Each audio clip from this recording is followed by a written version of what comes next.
সকালবেলা যদি পড়েন 3 বার আউযু বিল্লাহিস সামিল আলিম মিনাশ শাইতানির রাজিম 3 বার পড়ে সূরা হাশরের শেষ 3 আয়াত যদি তেলাওয়াত করেন, তাহলে আপনার জন্য আল্লাহ তাআলা 70,000 ফেরেশতা নিয়োগ করবে।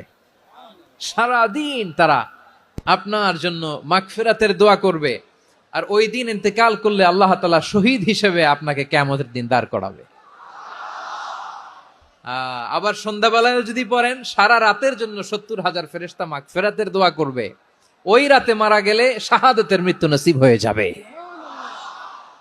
আযকারুস সাবাহি ওয়াল মাসা, সকাল সন্ধ্যার যে জিকির, এই জিকিরের অন্তর্ভুক্ত করে নেবেন এই ওয়াজিফাটা।